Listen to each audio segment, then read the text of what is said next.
春の朝、潮の引いた干潟には、柔らかな光が広がっていました。泥の表面は、太陽に温められて、ほんの少しだけぬくもっています。小さな水たまりには、空の青が映り、風が吹くたびに、キラキラと揺れました。ピチャ、ピチャリ、その泥の上を、小さな飛びハゼが跳ねていました。名前は、スキッピー。海の中を泳ぐより、泥の上をぴょんぴょん跳ねるのが好きな、ちょっと変わった魚です。スキッピーは、腹びれで体を支えながら、目をキョロキョロ動かしました。今日は、なんだかいいことがありそう。そう言って、泥をぴょんと飛び越えます。けれど、着地した場所が少し柔らかすぎました。ズブッ、わっ、スキッピーは、顔から泥に突っ込んでしまいました。はっ、と顔を上げると、鼻の先まで泥だらけです。今のは、わざとじゃない。誰に言うでもなくつぶやいて、スキッティはヒレで顔の泥を拭いました。スキッティ、おーい、スキッティ。遠くから、賑やかな声が聞こえてきました。横歩きで走ってくるのは、カニスケです。赤いハサミをカチカチ鳴らしながら、いつもよりずっと急いでいます。その後ろから、ヤドちゃんが重そうな貝殻を揺らしながら、のそのそとついてきました。どうしたの？二人とも、スキッピーが尋ねると、カニスケは息を切らしながら言いました。見つけたんだよ。何を？秘密の泥穴？秘密の泥穴？スキッティの目が、パッと輝きました。ヤドちゃんが、少し得意そうにうなずきます。干潟の奥にね、見たことのない穴があったの。周りの泥が、ちょっとだけ光ってた。光る泥。スキッティは、もうじっとしていられませんでした。胸の奥が、ポコポコと泡立つようにワクワクします。知らないもの、見たことのない場所、もしかしたら、誰も知らない秘密。スキッティは、そういうものが大好きでした。以降、考えるより先に、スキッティはぴょんと跳ねました。やっぱりそう言うと思ったぜ。カニスケもハサミをカチカチ鳴らします。ヤドちゃんは少しだけ不安そうに、貝殻の縁を撫でました。でも、ちょっとだけ、怖いかも。スキッティは振り返って、ニコッと笑いました。大丈夫、僕たち3匹で行けば、きっと平気だよ。そう言った後で、スキッティは小さくヒレを震わせました。本当は、スキッティだって少し怖かったのです。でも、怖いよりも、知りたい気持ちの方が少しだけ大きかった。3匹は、干潟の奥へ進んでいきました。カニスケは、泥の上を素早く横歩き、ヤドちゃんは、貝殻を背負って、コツン、コツンとのんびり、スキッティは、水たまりを飛び越え、泥の山を越え、時々滑って転びそうになりながら、先頭を跳ねていきます。干潟には、いろいろな音がありました。カニの足が泥を踏む。小さな音、遠くで波が引いていく。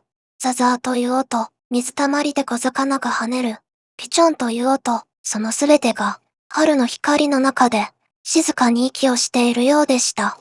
この辺りだよ、ヤドちゃんが小さな声で言いました。そこは、干潟の奥の、少しだけ薄暗い場所でした。大きな岩の影に、丸い穴がぽっかり開いています。穴の周りの泥は、確かにほんのり光っていました。まるで、夜の星が、朝の泥の中に紛れ込んだみたいに、これが、秘密の泥穴。スキッティは、そっと近づきました。胸がドキドキします。その時でした。ふっとあたりが暗くなりました。あれ、スキッティは空を見上げると、さっきまで青かった空に、大きな影が広がっています。次の瞬間、バサッと強い風が吹き下ろし、泥の粒が舞い上がりました。うわっ、カニスケがハサミで顔をかばいます。ヤドちゃんは、ピクッとして殻に半分潜りました。スキッティのヒレが、ピクピクと震えます。空から降りてきたのは、大きな鳥でした。黒っぽい羽、鋭いくちばし、冷たい目。青ガラスです。おやおや、青ガラスは、首をかしげて笑いました。こんなところに、ちょうどいいおやつが3匹もいるじゃないか。その声は、風に擦れた枝のように、ザラザラしていました。スキッティは、思わず一歩下がりました。青ガラスは大きすぎました。翼を広げるだけで、空が塞がってしまうようでした。干潟の上にいるスキッティたちは、小さくて、柔らかくて、逃げ場のない生き物にすぎません。逃げよう。カニスケが叫びました。けれど、青ガラスは翼を広げて、3匹の前に立ちはだかりました。逃がすと思うかい。どうしよう。ヤドちゃんが、かすれた声で言います。スキッティの胸は、ドクドク鳴っていました。怖い。ものすごく、怖い。足も、ヒレも、動かない。このまま泥の中に潜ってしまいたい。見つからない小さな穴に隠れて、全部が通り過ぎるのを待ちたい。スキッティは、ちらりと横を見ました。カニスケのハサミは震えています。ヤドちゃんは殻の中で、小さく丸まっています。その姿を見た途端、スキッティの中で、何かがキュッと熱くなりました。怖い。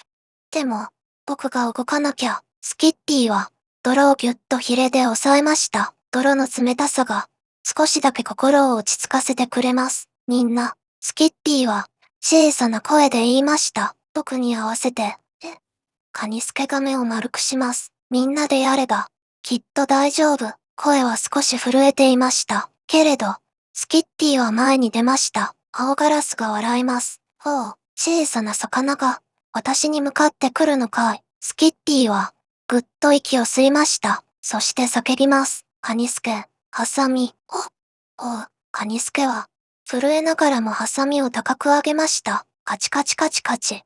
大きな音が、干潟に響きます。なんだ、その音は、青ガラスが少しだけ顔をしかめました。ヤドちゃん、光。ヤドちゃんは殻から顔を出し、体をくるりと回しました。朝の太陽が、ヤドちゃんの貝殻に当たります。反射した光が、青ガラスの目をかすめました。青ガラスがひるんだ。その瞬間、スキッティは、全身に力を込めました。胸ひれで泥をつかみ、地面を強く蹴って、飛びます。高く、もっと高く。本当は高いところなんて苦手です。空に近づくほど、体がゾワゾワしました。けれど、スキッティは目を閉じませんでした。とりゃあ、胸びれですくい上げた泥を、青ガラスの顔めがけて、思い切り投げつけました。パシャッ。泥は、見事に青ガラスの顔に命中しました。ギャー。目が、青ガラスは翼をばたつかせ、よろよろと後ずさりました。